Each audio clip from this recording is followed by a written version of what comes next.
koobaysa muddada toddobaadka ku dhoweed Taliban ay gacanta ku hayaan talada iyo isbedelada dhacaya waxaa noo diyaariyay wariyaheena Cabdinaasir Saxan Saxo. ururka Taliban oo wararkooda si goos idinku soo gaarayay 20kii sano ee u dambeysay tan iyo markii xukunka looga tuuray howlgal militari oo caalami ah ayaa mar kaliya xarkaha soo goostay maalintii Sabtida ee toddobaadkii tagay waxa uu mar kaliya adduunka ku baraarugay muutooyin qoryaha darandooriga u dhaca ku jeedi qaaran bambaarooyin gaanjada haya baasuukayaal isha ku leeshaamaya ee keebla ururka oo inta afarta garjaho isaga gadaamay magaalada caasimadda ee Kaabul gilgilaya ganjeelada waaweyn ee magaalada laga galo inkastoo ay soo qabsadeen 23 ka mid ah 34 magaalo madaxyada gobolada haddana Kaabul waxa ay Taliban uga dhignayd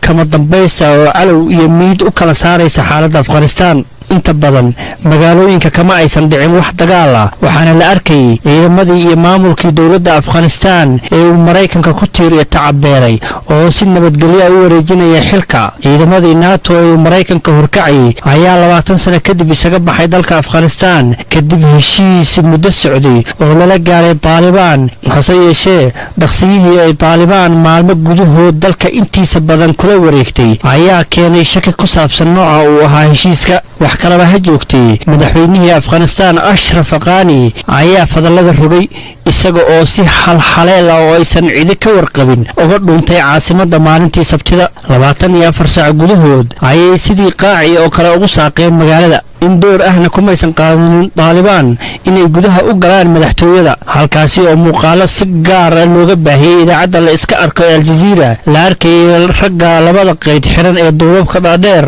oo xafiis kasta iyo maqsin kasta oo madaxtooyada ka mid ah gudaha u galay ilaa ay ka soo jeestaan kursigii maamuuska lahaa ee madaxweyne Ashraf Ghani oo amarada ka bixin jiray inta waxaasi oo dhan ay dhacayaan kumanaan shacab oo markii horeba ay Taliban wadna kurkur ku haysay ayaa isku shubay garoonka caalamiga ee Xamiid Karzai ee Kaabul halkaasi oo iyaga oo qamaama ay buuxdaafiyeen wax allaale wixii diyaaradtii lay meesha waxayse ugu darnayd markii boqolaal ka mid ah dadkani ay dhabaha diyaaradda ay ka duulaan ay isku haleeleen diyaarad weyn oo militari oo Mareykanka leeyahay oo xamuul ah taasi oo ka duuleysay garoonka muuqaalahan fariir iyo argagax galiyay dunida oo dhan ayaa waxa ay muujinayeen dad naflacaari ah oo barbar cararaya diyaaradda ilaa qaar ka mid ah hawada ka soo dhaceen markii ay diyaaradda duushay wuxuu ahaa habqankii dunida ugu weynaa oo dad lafahooda ay kula baxsanayaan oo dhawaanahani warbaahinta adduunka ay marqaati u noqoto xaaladaas oo ah mid weli toddobaad kadib ka sii taagan garoonka Kaabul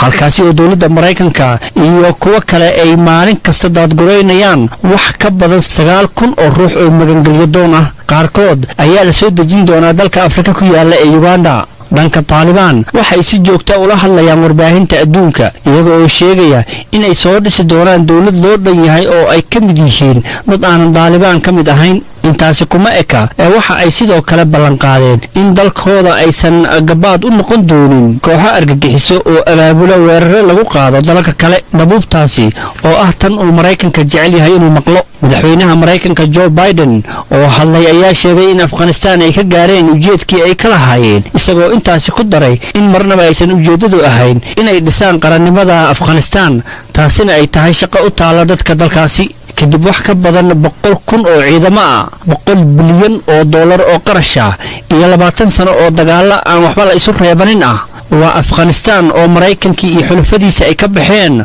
Talibankii la baacsanayay oo soo dhisay dawlad ay iyagu aqlabiyada leeyihiin iyo dawladii malqacadaha lagu quudanayay oo gabi ahaanba dhacday su'aashiisu waxay tahay maxaa uu noqon doonaa xaalka xiga ee reer Afghanistan Cabdinaasir waa mahadsanyahay xaalka xiga ee reer Afghanistan waa barnaamijka qodob aan ku rogrogi doono barnaamijkan uu galnay ee waxa nagala qayb galaya oo khadka toos ugu jira Axmed Sheekh Maxamed oo ku magac dheer Axmed Tiir oo khabiir ka faalooda arrimaha carabta iyo islaamka General Abdullahi Aadan Xuseen Erro taliyihii hore qaybta 12aad ee ciidanka xoogga dalka Soomaaliyeed iyo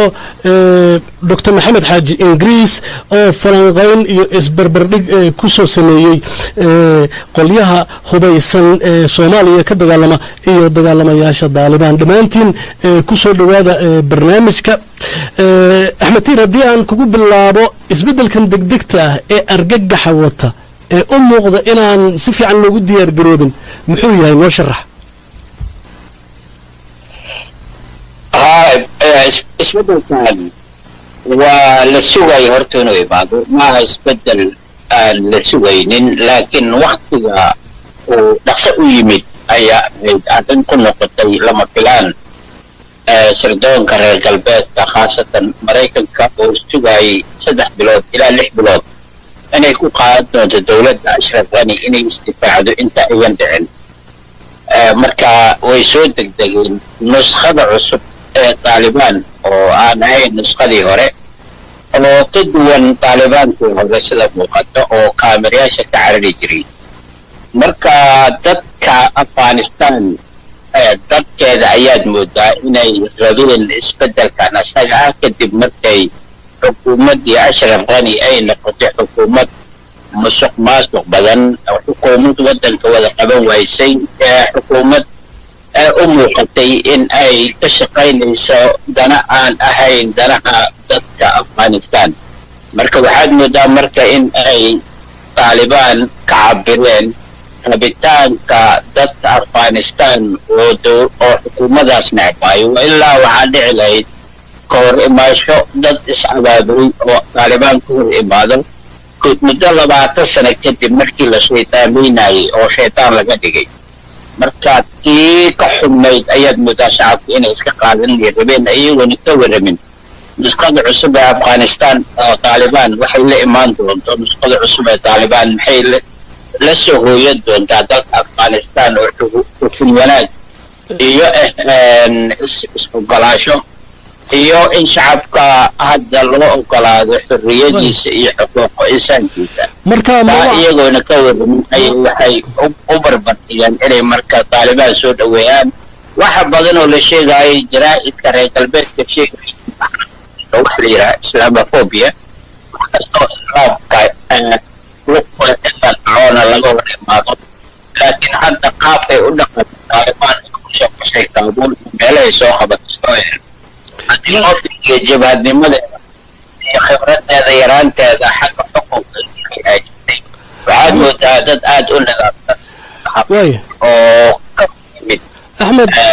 quwad nadaamsan oo iska dhiciyay oo kadib marka lagu waayahay waxaan rabaa inaan meeshaas su-aal kaa weydiiye Taliban inay soo socdaan سؤال برا كودي طالبان إن صوص عدن واللوجي ذي مربى ميل أي سوق بسنين وقت جي أمريكان ورجل هنا وحاطر يصدح إلى اللعب بلوض يا كد منع دق تاني على هلا كان قرش حمام يا مسوى وقلت لك لين أمريكان وقرش حمام صابته حكوميا صابته من قفك ابن آدم كاسكستو السنة ذاميو سكستو سيدا أمريكان كوكل اسكودي يكون إنه حكومة كون كان حكومي كرو إلهي وحان هاين مركا قفك وحان كهلا وقدرين تا كهلا ويسيدي وحو تقديرين هاي أي حساب تنكي ومدحوين بايدن هاي مركي أو هاي إنه سدح بلوت إلى لح بلوت انت اي جوغي كرانو سبتمبر إني كبحان اي ربين مركا وقرش حمو وأخرس الآن هي خلط إني أخريان شعوب مسلمين تأه وأركتكابا أدنو دي أدهو دا سردون وحي سوق بينيان إني صحاين هي إني ملينايان دولة أشرف واني إني هاي تطو إن السبوت كرينا وإن يرددك أي ربان إني كتير الغابتان يردد حقيسة ساس درادة وحلة لفلواي أي يكون نقطة مركة إني سيدي بيهي هل مرة طالبان أي سو بوستان أو وطن في قبصدان أرنت لكن اسوي دين تلو حيتاي واحد سوق واحد ترى طالبان ضدك يا ربي دولة دي أشرف غاني أي خاتب بالله كاستاجين هذا لو حنوجدنا وطنك ولا قحيا حتى أنت أنوجدنا ضدك ربورك بوح في سداد يطبنك كلها مركز لجربه واحد جل حدوده وضنك وضدك أي كب حيان محاكي مركز إن ضدك أي عرران بير ربان طالبان إنه يصل لقطه بيري ضدك ولا بنو نوى إليت ونخب وشقيستي ضدك وضنك قبضتي oo aana yarayntii oo ciidan oo ganacsato qandaraasley ah oo security ah dadka waa dad yar maaha waa dad aad u badan inkasta ay Taliban markay hadlaysay ku dhawaaqday inayn aarkoosan doonin oo cadawna ayna lahayn hadda wixii ka dambeeyo haddana dadkaas waxaa jira cabsi ay iska qabaan waayo fikirka aan ka haysana taalibaan wax uu shaydaan soo socda camal inuu yahay marka qof walbaba naftiisa ayuu carada isagoo wax la yeela aanan ka warramin laakiin shacabka caadiga ah haweenka ilmaha dadka waddanka joogo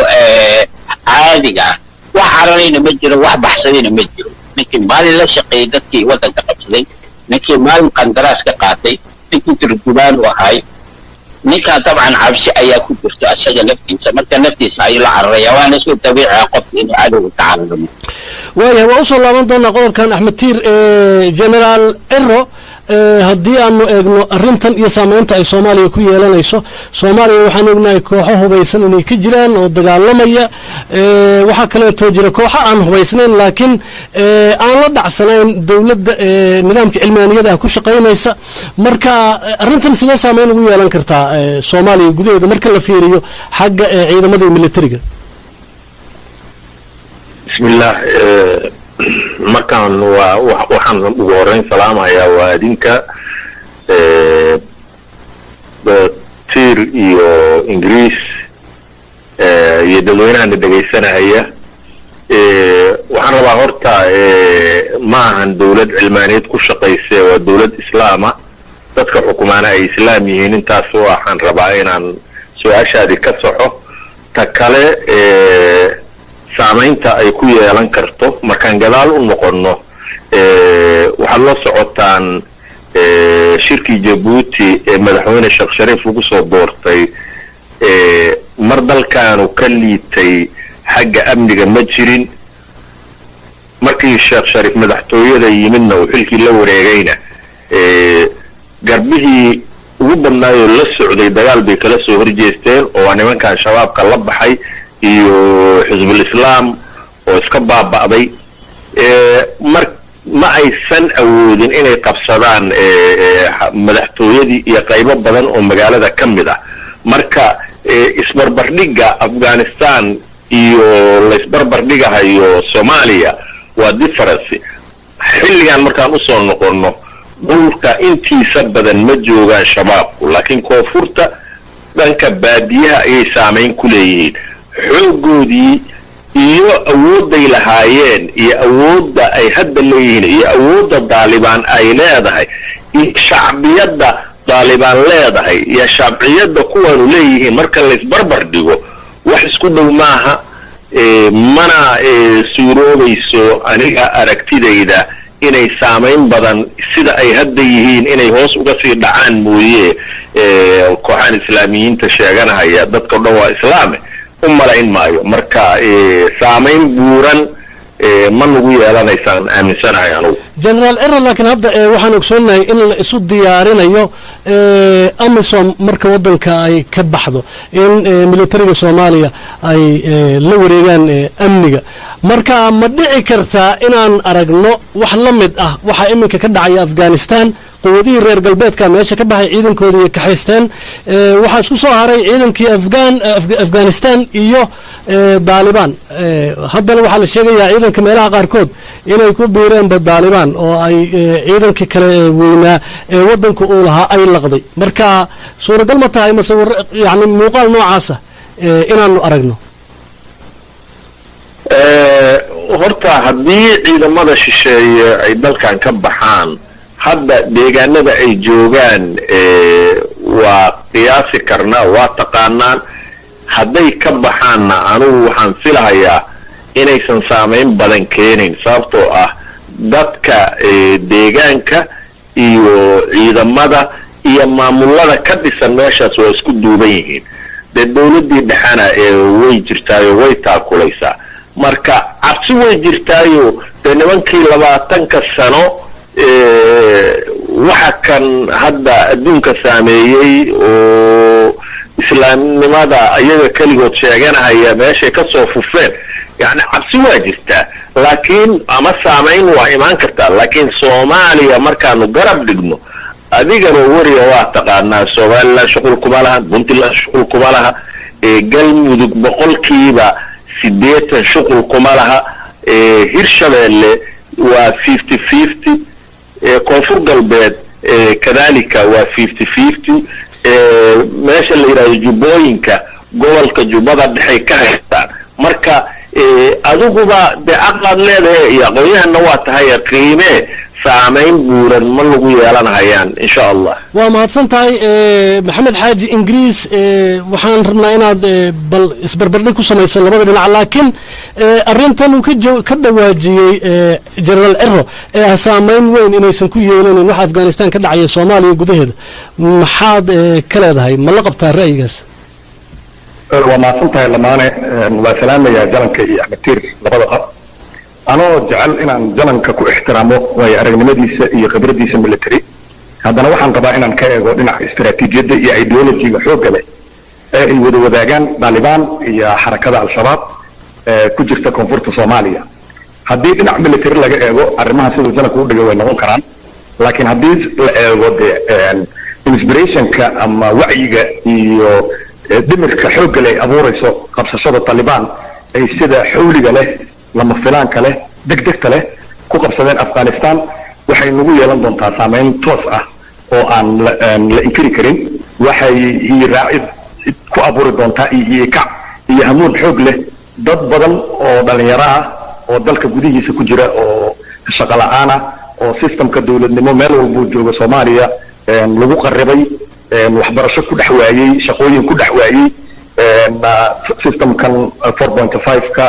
kan qabiilka la dawladeeyay kan federaalka la qabiileeyay waxaasoo dhan markaas ku darto waxay abuuri doontaa kacaan xoog leh oo kan ka dhacay Afghanistan oo kala ah ama habka shabaab u shaqeynaya ha ku dhex abuuraan ama hab kaloo ka duwan ha ku dhex abuuraan waayo waxaa la wada ogyahay muddo 30 sano in dawlad dhab ah ay dalkii ka hana qaadi lahayd oo dareenka dadka ka turjunta arrimahaas marka waxay keeni karaan in dadku aamino inay helaan rajo dad badan ayaa rajo beelay oo ka rajo beelay Soomaaliya oo burburtay inay dib u soo kacdo marka rajo beelka dadka Soomaaliyeed shacbigu qabo qaar ahaan dadka caadiga ah ee aad kula kulmayso dariiqyada Soomaaliya ayaa waxay keeni doontaa inay tan Afghanistan ka dhacday ay diilo iyo rajo cusub u abuurto maalin inay dalka ka dhici karto arrin Afghanistan oo kale ka dhacday oo kala ah marka waxyaabaha badan oo ay isaga mid yihiin waxa ugu horeeyo tan ideology-ga guud oo ah in Afghanistan iyo Soomaaliya labadaba lagu dhaqo xukun islaam ah oo adag oo xajmigiisu adag yahay oo aan furfurnayn dadka islaamnimada xoogga leh in laga dhaqangeliyo dalka oo ah midda Taliban ay kaga soo shaqeysay gobolada ay haysay midda hadda xarakada al-shabaab gobolada ay joogtaan ay kaga shaqeynayso hadda dhinaca Afghanistan eegto Taliban muddadii 20 sano ee Mareykanka ku jiray waxay ku noolaayeen deegaano cayiman sida xarakada al-shabaab hadda ay deegaano cayiman ku joogto laakiin waxay ku kala duwanaayeen habka ay Taliban u maamuleysay deegaanadaas iyo habka al-shabaab u maamulayo deegaanada uu jooga ayaa kala duwanaa waxaana kala duwanaanshahaas keenayay aqoonta resource-ga iyo environment-ga iyo waxyaabo badan oo la aruuriyay tusaale Taliban deegaanada joogto waxay ka fulinaysay waxbarasho waxay ka fulinaysay caafimaad arrimahaas waa ka maqnaayeen xarakada shabaab waxay kaloo abuuraysay shaqooyin waxay dadka u fidinaysay social services waxa loo yaqaan oo ah marka aad dadka wixii aad ka qaaday ama anshuur ah ama dhaqaale aad ka ururisay aad dib ayaga ugu celinayso arrintaas waxay u faa'iideysay Taliban inay shacbiga ka helaan legitimacy sharciyad ay deegaanadooda ku joogaan tii lagama hayo xarakada al-shabaab deegaanada ay joogaan cadaaladii waa la fulinayaa sharcigii waa fulinayaan xukunkii iyo kala dambeynta waa jirtaa laakiin wax social services ah sida in dadka beero loo qodo in waxbarasho loo abuuro ma jiraan taas ayaa marka caqabad ku ah xarakada al-shabaab ku noqon doonta laakiin ma ku dayan doonaan Taliban imise sano ay qaadan doontaa waa wax waqtiga uu gadaal nooga sheegi doono 14 sano ay maraysaa joogitaanka amisom ay dalka joogto laakiin 20 sano Mareykanku dhameeyay marka 6 sano soo socota maxaa la fulin doonaa weeye su'aasha muhiimka ah waa mahadsantihiin bal aan dhegeysan qaar kamid ah dadka Facebook-ga lagula soo xiriiray ee ra'yigooda loo reebay absaar macallin degdegada korxaynaya kubka galgaduud kanaanta ayaan ugu xumahay in dalka Afghanistan guud ahaan taladiisa ay la wareegto maleeshiya beelaysan Taliban waxay mudeen awoodooda dib u soo laabatay waxayna niyad dhis amba taakuleen siinaysaa maleeshiyinka iyagoo kala ay ka mid yihiin al-shabaab oo kale laakiin taa waxay caddeyn buuxda u tahay in ciidamo shisheeye mar walba aysan adiga wadan ku dhisaynin maadaama aan ognahay dowladda Mareykanka meesha ay u uga huleeshay dowladii in badan ay garabka siinaysa Afghanistan waxaana wanaagsan dowladda Soomaaliya inay garowsato in mar walba ciidamo shisheeye wadan ay sabisan inta goortaana ciidamo qaranka loo sameeyo magacaygu waa Faarax Maxamed Caydiid oo ku sugan magaalada Hargeysa haddii aan fikirkayga ka dhiibto barnaamijka dowladda Jimcaha ee ku saabsan xaaladda dalka Afghanistan ee dhawaan la wareegeen xogaga Taliban run ahaantii waxay ahayd mid awood la wada saadaarinaya in Talibanku ay qabsan doonaan dalkaasi hadiiba ay ciidamada ajaanibta ay ka baxaan guud ahaan dalka Afghanistan isla sidaas ayayna u dhacday oo markii ay ciidamadii Mareykanku ka baxaan dalkaasi waxa si degdeg ah u wareegay xogaga Taliban shacabka reer Afghanistan ee ka yaacaya dalkooda isla markaana kulliba qaxoonti ahaan ku noqon lahaa wadamo kale waxaan ugu baaqiyaa inay wadankooda iska joogaan isla markaana la shaqeeyaan xukuumadda cusub ee haatan talada qabatay mahadsanidin BBC fursada aad siisaan magacaygu Cabdisaaq Biyo Jaamac Fargaab ee magaalada Degmada degmada Galaadi gobolka Dowlad ka soo fikir dhiban waran ahaantii waxaad moodaa in dadka shacabka ay ka baqayaan laakiin waxaa muhiim ah in ay wacyi geliyaan dadka qabtaan shirar oo abaabulaan waayo weli la isku halayn karo oo cid isku halayn karta ma jirto haddii la yiraahdo xoolaha anu urmahay oo wax lagu xareeyo taasi masuuliyadiisa marka waxaan qabaa inay dadku si ay u aaminaan ay shirar kala duwan u qabtaan shacabka faqrintana ka saaraan waa mahadsantihiin السلام عليكم BBC magacaygu waa Jaamac Maxamed Xirsi waxaan ka soo hadlayaa degmada Gaashaamo gaar ahaan magaalada Kaam Cumar ee ku taalla banka xaquuqa isbedelka la yaab kale ee ka dhacay dalka Afghanistan run ahaantii waa mid mucjiso iyo la yaab ku noqday caalamka waxaana halkaasi fashilaada ugu weyn ka raacday dowladda Mareykanka iyo wadamada reer galbeedka kuwaas oo muddo 20 sano ah dhowdhoobay xukuumadii dalkaasi ka talin jirtay balse hal mar ay Talibanku sidii mawjad biyaa u soo dulmareen waxaana moodaa ka bixitaanka ciidamada shisheeye iyo qabsashada Taliban inay ahayd arrin la hor loo soo qorsheeyay oo la islooga hase ahaatee laba su'aalood ayaan weydiinaya martida barnaamijka ta koowaad waxay tahay arrintan ma looga tusaale qaadan karaa Soomaaliya ma loo oran karaa haddii AMISOM ay hal mar si kaliya dalka uga baxdo arrintu tan oo kale noqon kartaa su'aasha labaad waxay tahay martida barnaamijka weydiinaya mar haddii uu ra'iisul adduunka mid kamid ah awoodintaasi la gashay ma laga yaabaa inay hub iyo dhaqaalaba ku taageerto ururada kale ka jira caalamka sida al-shabaabka Soomaaliya oo kale وهذا كواسنا وعي عين قار كم ده ضدك رأي جودة كبدي بني فيسبوك مركز نقول سحري قلب كان رأي جودة كبدي بني أحمد تير سؤال شو قدام بيسوى مغلسي منكي هذلوي ولا هم اللغات وصالق هذا كرا رنت صومالي هدي بدعده إلى مسمى يدقدق وجبحده ما فيهن البنكيون دكتور إنجليز marka Soomaaliya Taliban markii loo fiiriyo maxaakiimta ay isu yidhi maxaakiimtii waxay ku sameysmeen dulmigii iyo waaloodyadii dalka ka jiray ayay ku sameysmeen dadka inay ka furayaan Talibanna mujaahidiintii oo isku sheegan jiray oo isku bedelay jidkooyaal ay ayagana ka sameysmeen ayagoo arday labadaas جوّ يكون اسمين إن يستجيبون أيها لكن مرنا لبا مكي جدك كبح ذي محكمة لها يقول ليه الشباب يوحل مدى ولا لهد وداعش يكبحين وهيئات أكل فجازين شعب في الصومالي ده هاي أفر سوضا كل شيء مرنا وحي شباب ودن كسركم دوري أي طالبان نكوكل الدوي طالبان وفكر محلي ودني وأنا كبحسنين عقيدة ذو وديوبانتي عقيدة اللي يرادوا أهل السنة مذهبت الفقه نواد من الشافعية مركز شعب كوضة أي لو ذاك وأنا قلت إنه وتحت يقولوا كلا أشاعر ذي أهل السنة ذي اليوم مذهبت الشافعي قاعد يستعمل مركز جسمي كبحسن أفغانستان ما marka ma ay soo qaadanin madhabka la sida wahabiyadu wax mid lama imaanin marka shabaab waa jismi غريب oo dalka ku cusub Talibanna waa jismi wadanka Afghanistan umma sheeganayo oo kamid ah arrinta labaad waxa waaye Taliban waxay raadinayeen dawladii laga qaaday dawladii qabsadeen xuduudahoodana ma dhaafaan Pakistan iyo wax yar ka joogaan دولتها ضد يراجع وخرجستان يخلمده لكن طالبان أفغانستان وطالبان أفغانستان شباب نيجيري إنه كان تقالم الربا يقال إنه فقر فيه الربا نيروبي إنه يحكم بدون ربا وحواي وهيئات أم الجسم شيطان ودبضة أحمد لكن سو رأيك أما أيديولوجيا وين أفغانستان طالبان وحي لها الله غير كبيت وين لبريستان مريكا كي لدوضان لما كان دواني من حيران وميلي هذا نميل أهل الجلدين مجتمع طالبان حلوليهين ويجعليهين أفغانستان هو أن مجتمع قرحيان وادلان وعذابان مركب مرنا جعيل الصومالية أي شباب كقبتو أي كشو بين الدولان الدولة كقبضان كران شباب مجد هذا وقت لنا سجى ويا waxaan siin doonaa Dr. Ingris oo kaashaha kala duwanaanshaha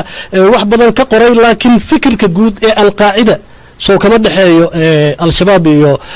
Taliban kama dhaxeeyo Taliban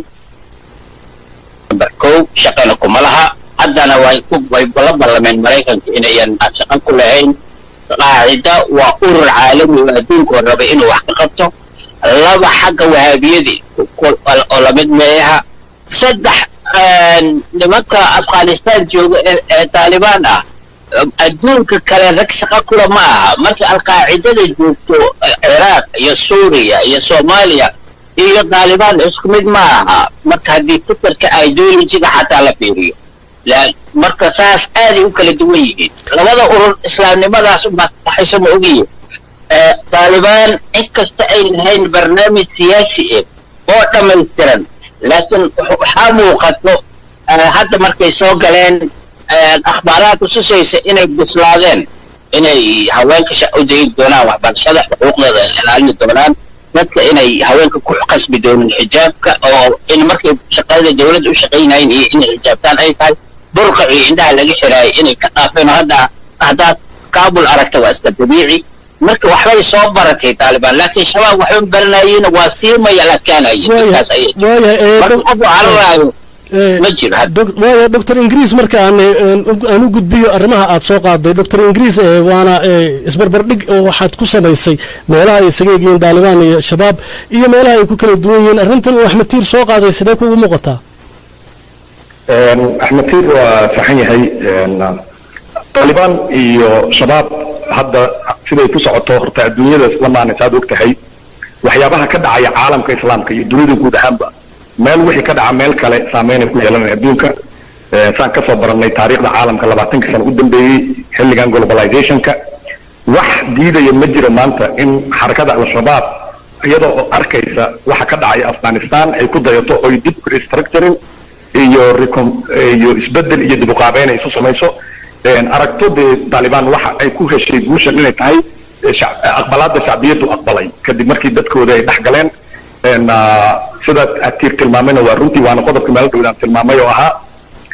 Taliban waxay aad iyo aad isugu sii dhow yihiin aysan kala hari karinba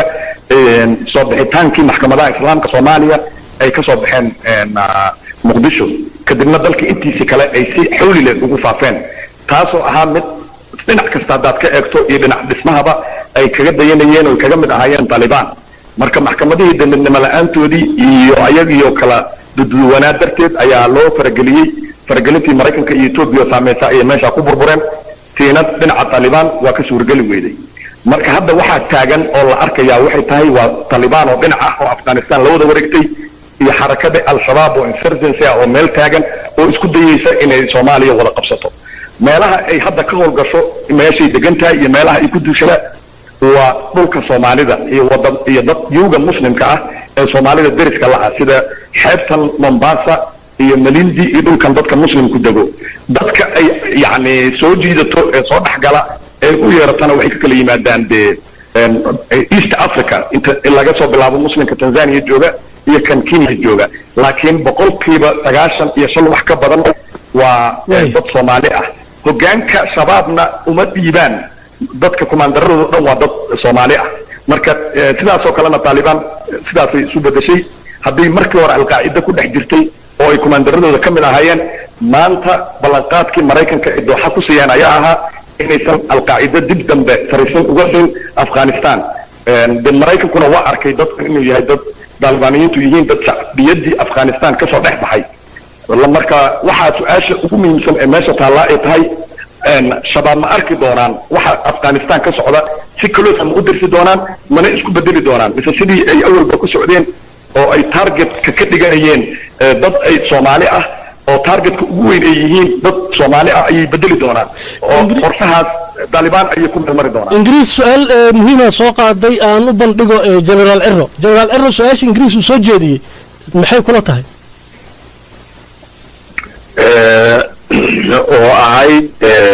shabaab ma arki doonaan miya inay isbedel cashara ka qaataan Talibaniyiinta horta xaqiiqada markaanu u soo noqonno shabaab iyo Taliban laftigeedu waa wiig waxay meesha haysato gobollo iyo degmooyin aysan teginna waa jiraan oo mucaarado ay ka haysataa habka jiritaankeedu wuxuu ku socon doonaa habka ay heshiisiinta iyo bulshada isku keenideeda ay u fuliyaan baa jiritaankooda horta qaybun ka qaadan doona hadday dib u heshiisiin saxa iyo dadkii reer Afghanistan oo la isku keenin aysan fulin barnaamijkooda waxaan filayaa inuu ka xumaan doono waxaan leeyahay Allah uu hagaajiyo ta kale midatan shabaabka horta waxaan anagu ka aragnay waxa weeye waa ruucbi waa qarax waa dil haba yaraatee iyo dadkii islaamka ahaayoo la gaaleeyo haba yaraatee kama aanaan arag nasteexo qofka waa loo nasteexeeya bulshada waa loo nasteexeeya يعني ummadan oo la qarxinayo oo la dilayo oo yani hab ugu raaca male waxa ku soo haray iyagu sida ay ragii iga horeeyeen aqoonyahanada ay sheegeen waaba naga sareeyaanba wax la yiraahdo Soomaalinimada maba aaminsanaba waxay aaminsan yihiin koonkan inay hal dawlad ka dhisaan marka barnaamijkoodu waa ka duwan yahay barnaamijka kale waxa ay ka baran karaan wax buuran inay ka qaadanayaan aniga ma aaminsani waxa ku soo haray kan Soomaaliya ay saameynta ay ku leeyihiin horaan idinku sheegay kaliya waxay u baahan tahay in si xal loo helo maamulada ka jira dalkaadu horta inay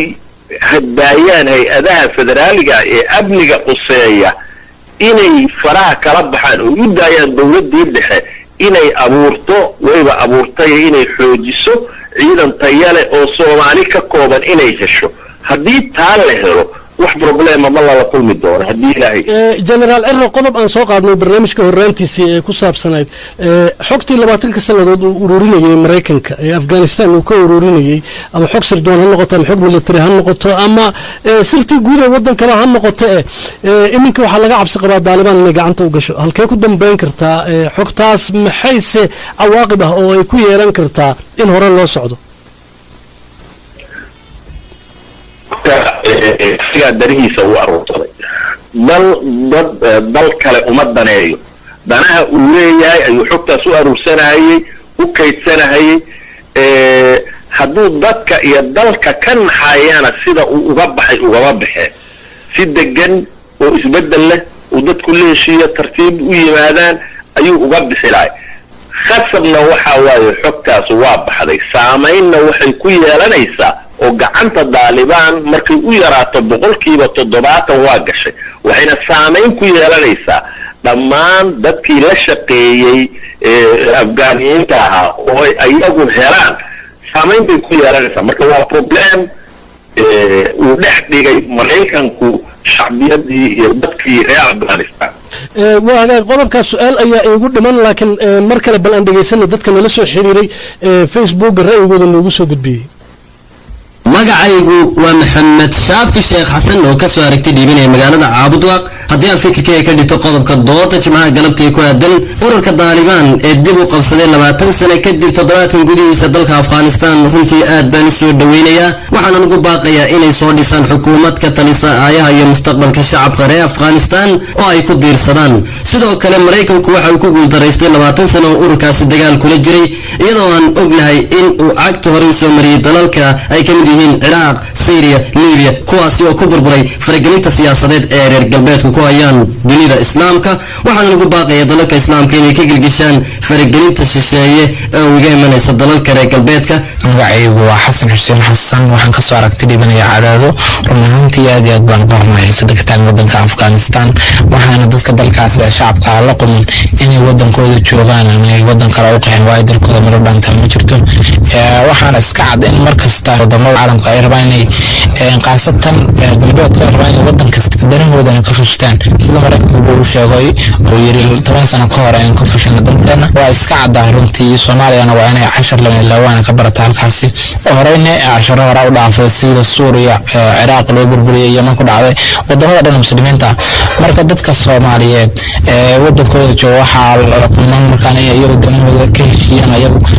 beesha caalamkana markaasi ay doorka yar ay ku leedahay ka qaadato wax kasta aan gacanta loo gelin arrimo kasta lagala hadlin. magacaygu waa falastiin khaliif yuusuf oo joogta magaalada muqdisho haddii aan aragtayda ka dhiibto mawduuca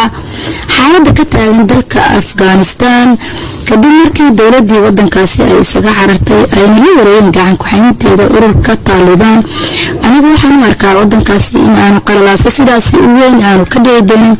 waayo xoogaga imika qabsaday wadanka haddii ay dhibaato u horseedaan waxaa dhici karta in caalamku tallaabo ka qaado waxaana rajaynayaa in xaaladda wadankaasi ay kusoo laabato mid degana iyo kala dambeyn leh islamarkaana ay si wanaagsan ula tacaamulaan caalamka xoogaga la wareegay. السلام عليكم ورحمة الله وبركاته مقعد ورقة سوريس وجوك دقم مرأي دولة تيرانك الصومالية حرطة طالبان اللي باتن سنة كدب لو ورقت دلك أفغانستان السلام مركان كقدا وغلا إمارة إسلامية واحد مدعين أهيد قول أي أسوى سمرين أنسو سمريين مدة دير السلام مركان حتى أي هنتين دلالك الرقل بيت كي وردين شري دولة السلام مركان دقالها كوبيهي يدودو بشري السلام مركان حل مرسيدي حوركي قول واحد مدعين تاسين أهيد أن أدلو فيلينين إن dhaqaale intaas leeg inta ku bixiyaan hadana hal marka soo baxaan waa arin runtii ay dad badan isweydiinayaan waxaad mudaarintan inay dhabar ka taabasho tahay kooxii dagaalami jiray ee islaamiga ah oo shabaab ay kamid tahay inkastoo aan ilaahay inay wadadii ku shaqeysada shabaab hadana waxaad mudaa in ay arintan dhabar ka taabasho isla markaana warmaha ay u fiiqi doonto kooxii dagaalami jiray ee islaamiga aad iyo aad baan idin salaam وهذا كواسنا وحي هاي القار كم دتك فيسبوك نقول سو حريري الرأي جود الليباني برنامج كدام ندي بقصة الله وإنه أحمد تيري إنجليز جنرال إرو واحد إن أنت بدل السجاء اكتهين وعد عرب كل فتن إن هشيس أجر أول حياة مريكان كيو ضالبان لكن إمن كسر جنرال إرو شيء حكت بقول كذا تدرات الحياة بدن تايم يبدأ بحضي مريكان كلما تنكسر لدود أوروريني maraykankii iyo ingiriiskiina wadanka waa ay ka laalaabteen shiinihii iyo ruushkiina waa ay joogaan oo damaanad waxay ka haystaan daalibaan inaan far la saari doonin oo ay shaqaystaan xogtaas daalibaan gacanta u gashay iyo xiriirka noocaasa marka la fiiriyo jihaadee wadanku qaadan karaa aan ku bilaabo axmed tiir xogtaas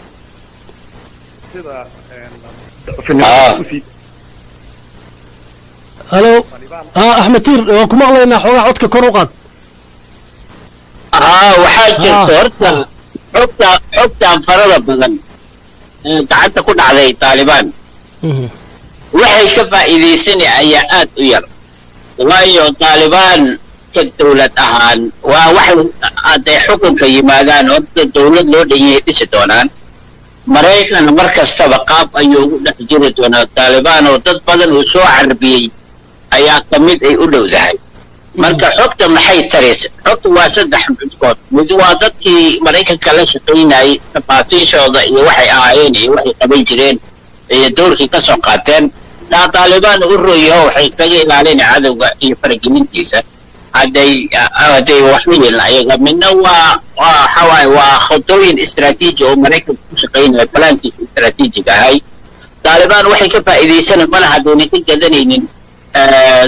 ruushka iyo shiinaha dayna ka gaday labadoodana hadda maraykanka diyaar uma aha inay col la gasho ay maraykanka cadaaweysato ay ka sii iibiso marka wax weyn ku taraayiin khadadii barnaamijka ayuu ku qabsaday wadanka marka wax hadda ay taalibaan gacanta ku dhigtay wax hadda weyn taalibaan ayada khaas ahaan ay ka faa'iidaysan waxaa waaye tafaasiisha dadkii waddankaas hayay waxay maraykanka la hayeen meelahay ka joogeen maraykanka siday waddankan u hagardaameen iyo waxyaalo lamida ayay ka heli doontaa taa ubaa ugu muhiimsan wax hadda meesha ay ka heli taalibaan waxa kaloo idin wax aad u khusayn doona ayada mooho khadda maraykanka ay heshay dowlad weyn oo intaa khadada maraykanka heshay maraykanka dharbaaxay u geysan karta maaha waa mahadsan tahay ingiriis arrintaas ama ra'yiga noocaas ma la qabtaa dhibaato weyn inaysan halkaas ka imaan doonin axmed tiir lamaane taariikhda colaadeed iyo duulaan ee maraykanku ku qaaday wadamada dunida saddexaad ee soo koraya markaad dib u aqrisid meel uu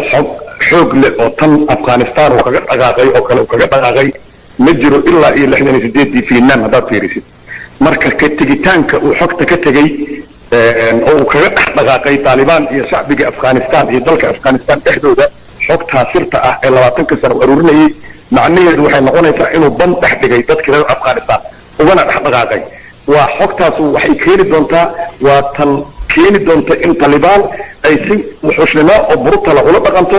dadka ku qoran xogaha sirdoonka ama bixinayay ama ka soo waramayay tuulooyinka degmooyinka gobolada wasaaradaha madaxtooyada iyo meel walba ee isaga u waramayay oo ay ku jiri karaan dad madax ah dad sare iyo dad hoose intaba taas ayaa Talibaaniyiintuna uma diyaarsana xog noocaana oo sir ah oo xajmiga leh inay faadidaan aqriyaan falanqeeyaan si taxadar lana u sugaan marka waxay keeni doontaa inay degdeg u argutaan waayo waxa xogta ku jira dad la laayay dad la dilay dad la silciyey oo guryaha loogu galay dhibaatooyin xoog leh ayaa xogtaas ku keeni doontaa mustaqbalka Afghanistan haddii aanay Talibaaniyiintu taxadarin casiska guud ee ku baaqeenna aanay ku socon wixii xog haystaan ay gudad ugu diyageliyaan oo ay taariikhyahanada aqrin doona taariikhda Afghanistan iyo burburka ay soo marta kuwa darsi doona ee bugaagta ka qori doona kaliya anfuci doona iyo haddii dambiyadii dhacay muddadii 20 sano ee Maraykanku meesha maamulayay maxkamad caalamiya haddii loo qabto xogtaas kuwaasay anfuci doontaa laakiin Talibaaniyiintu waa inay ka taxadaraan kula sanadka kulay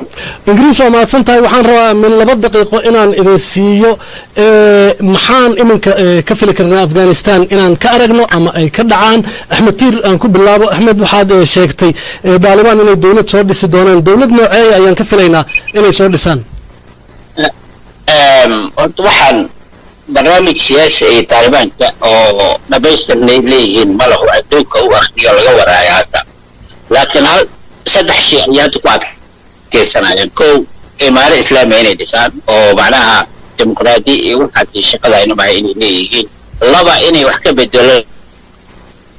habdhaqankoodii hore ee ku saabsan xuquuqda insaanka iyo haweenka iyo tacliinta iyo mujtamaca bulshadiisa tan saddexaad inay adduunka calaaqada yeelan doonaan ay dadkii cadiyeen wax horaba soo yeela iyaga marka Taliban ka hadda cusub nuskhada cusub ee Talibanka marka waa nuskhada cusub oo waxay riman tahay ilaa hadda aan laga waramin shaqooyin badan ayaa u yaalo al-qaacida oo meel haysata ayaa jiro wilaayo la yiraahdo Khurasan oo ku fidayso xaggaas ay dadka Taajika la yiraahdo waa Pashtun ayaga waxa waa qaab qabiil Taajika oo ayagana ka soo warjeeda dadka Ahmed Mash'ud iyo laga yaabo in ayagana ay muujiyaan resistance waxaa kaloo jira Hazaare iyo dhanka Shiicada oo ayagana laga yaabo inay boqolkiiba marka Taliban xukunkeeda uu ku dhisan yahay xigmadda ay isticmaasho maalintii kursiga timaado ilaa iyo intay xukunka si toos ah uga qabsan doonto عربيات ودا وعلى الرجينا واحد اللي بدل دوله وما هتصنتها جنرال عرو محاد اسلام افغانستان وان كفلي كرنا تدباديد اما بلين كسو سوده waad mahadsan tahay aniga waxay iila muuqataa Afghanistan inay ku jirto imtixaan adag oo rabbaani ah hadda Talibaanku hadday ku guuleystaan nabadeynta iyo isku keenidda iyo maamul dalkaas mida hadday u dhisaan waa ku celinaya hadday leeshiyaan kuwa hadda ka soo horjeeda oo deegaanada qaar haysta dadkii talisyadii hore ka shaqaynaya ama la shaqaysanayay ina ayan dib u geysan oo dib u heshiisiin iyo dawlad mida dhisaan horta taas guul bay gaarayaan hadday safeegaan dib bay u dhacaysaa ta kale haddaysan xiriirka wadamada jiiraanka la-ah iyo beesha caalamkaba aysan hagaajin ayaduna waa dhibaato kale marka waxaan u rajaynaynaa maadaama dad islaama ay yihiin ilaahay ha waafajiyo qalbiyadooda rabbi ha is waafajiyo midna ha noqdeen insha allah saasaan u rajaynaya waa mahadsantahay generaale maxamed xaaji ingiriis su-aashaas ayaa ugu dambaysa xaggaaga maxaan ka fili karnaa waddanka afghanistan inaan ka aragno maalmaha ama bilooyinka soo socda marka dib u qiimayso boqolaalkii sano ee soo martay taariikhda afghanistan ee quwad ajnabi ah marba mar kusoo duulaysay ilaa tartarkii ilaa iyo mongooliyiintii ilaa alexander the great kulli quwadihii soo maray ingiriiska maraykanka waxaan arkayaa maanta maalin ay ka mustaqbal wanaagsan yihiin inaysan jirin mustaqbalka dalkooda iyo masiirkoodana gacantooda uu ku jiro jidkii vietnam inay qaadaan oo dawlad loo wada dhan yahay ay dalka ka dhisaan dadka dib u heshiisiinna ugu baaqi doonaan waddankana xasilooni la gelin doono mar haddii waddan ay faragelinta ajnabiga ka baxdo waxa keliya ee u taagan waa gudaha inuu xalliyo khilaafka dadka dhexdiisa ka dhex jira ee siyaasiga ah iyo midka qabiil waana arrimaha ay sida tooska aan ula wadaagaan soomaaliya haddaan nahay la xallin kari lahayn inay arrimahaas xal u helaan annagana aan mustaqbalka uga dayan doono jidka ay u maraan arrintaas ingiriis laakiin waxyaabaha ay isaga egyihiin soomaaliya iyo afghanistan waxaa ka mid ah hubkii oo dadka uu gacanta ugu jiro marka sidee ugu suurageli doontaa hawl weyn inay qabtaan iyadoo weli dadku ay hubaysan yihiin qabaa'il la kala yahay haba ugu xoog roonaadeen daalibaan haddii mar hal quwad ay waddanka gacanta ku wada hayso xoogiisa waa fududaanaya halka soomaaliya waxaa la diidan yahay ayaa ah in marba quwadda soo baxda sida maxkamadaha islaamka dibadda laga burburinayay koox kasta oo isku dayda dalka inay wada qabsato ayaa laga hortaagan yahay inay dalka gacanta ku dhigto laakiin fursad afghanistaniyiintu maanta ay gacantooda ku haystaan ayaga ayay tahay inay dawlad dadka hubka ka ururaysa dhisaan jidka ay hadda u marayaan inay dawlad dhismadaha afghanistanna ma aha jid xun waayo waxay ku baaqeen inay madaxweyne ka dhigi doonaan wasiirkii hore arrimaha gudaha oo ah nin ka ra'yi duwan dibaddana ku nool nin akademig ah kaas ay sheegeen inay u yeeri doonaan oo dawlad wadaaga soo dhisi doono dumarkuna ay ku jiri doonaan arrintaas ayaa isasaare gelinaysa inta wanaagga iyo horumarka la jecel dadka reer afghanistan ingiriis waa mahadsan tahay barnaamijkeeniina dhegeystayaal intaa ayaanu galabta kusoo gabagabeynaynaa waxaan u mahad celinayaa akhyaarta barnaamijka gala qayb gashay axmed sheekh maxamed axmed tiir iyo generaal cabdulaahi aadan xuseen cero iyo sidoo kale doctor maxamed xaaji ingiriis oo barnaamijka galabta nagula falanqeynayay qodobka ku saabsanaa daalibaan iyo xukuumaddii afghanistan ee dhacday waa hagaag dhegeystayaal intaa ayaanu idaacaddeenii kusoo gabagabeynay